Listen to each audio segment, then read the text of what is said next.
नमस्कार, बहुत स्वागत आपका। मैं हूं आपके साथ मनुरा सक्सेना। रूस और यूक्रेन के बीच अभी भी युद्ध चल रहा है। इस बीच ऐसी खबर आई है जो संकेत देती है कि शायद ये युद्ध अपने खत्म होने की ओर बढ़ सकता है। अमेरिकी राष्ट्रपति डोनाल्ड ट्रंप के प्रशासन ने रूसी अधिकारियों के साथ मिलकर एक 28 पॉइंट का शांति प्रस्ताव तैयार किया है, जिसे लेकर पूरे विश्व में चर्चा तेज हो गई है।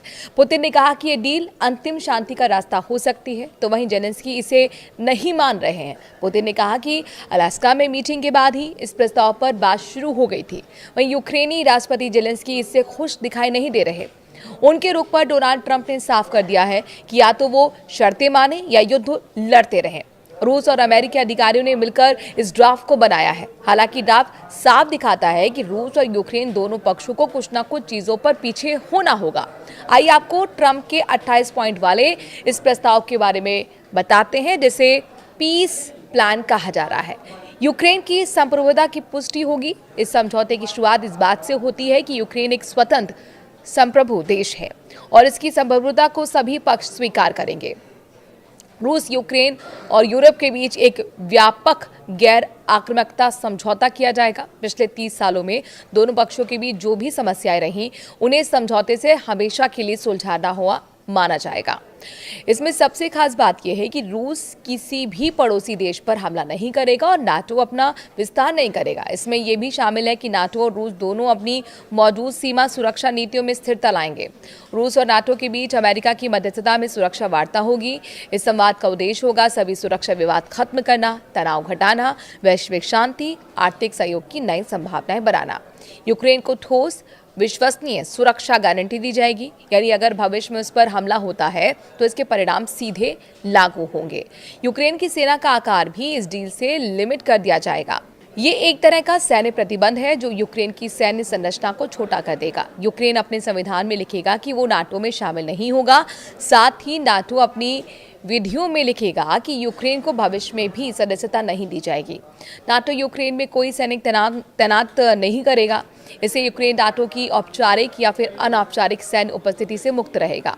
यूरोपीय फाइटर जेट्स पोलैंड में तैनात होंगे, यानी कि यूरोपीय सुरक्षा संरचना को यूक्रेन की सीमाओं से दूर रखा जाएगा।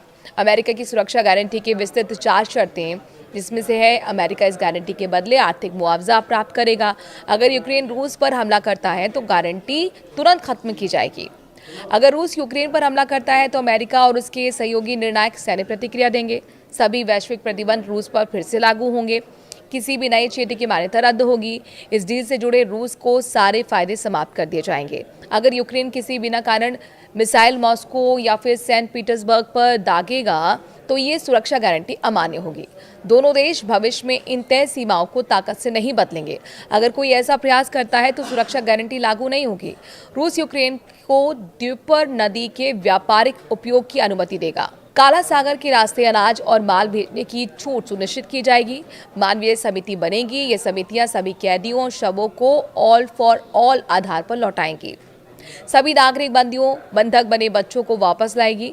परिवार पुनर्मिलन कार्यक्रम चलाएगी और युद्ध पीड़ितों के लिए विशेष राहत उपाय लागू करेगी। यूक्रेन में 100 दिनों के भीतर नए चुनाव होंगे।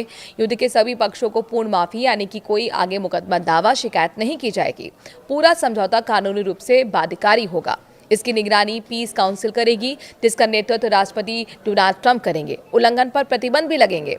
सभी पक्ष सहमत होते हैं तो फिर तत्काल युद्ध विराम लागू होगा। दोनों सेना तय स्थानों तक पीछे हटेंगी और समझौते को जमीन पर लागू करना शुरू कर दिया जाएगा। लेकिन इस पीस प्लान को लेकर आपको क्या लगता है कि वाकई अब रूस और यूक्रेन का युद्ध थमने वाला है? अपनी राय कमेंट के जरिए जरूर दीजिए। नमस्कार।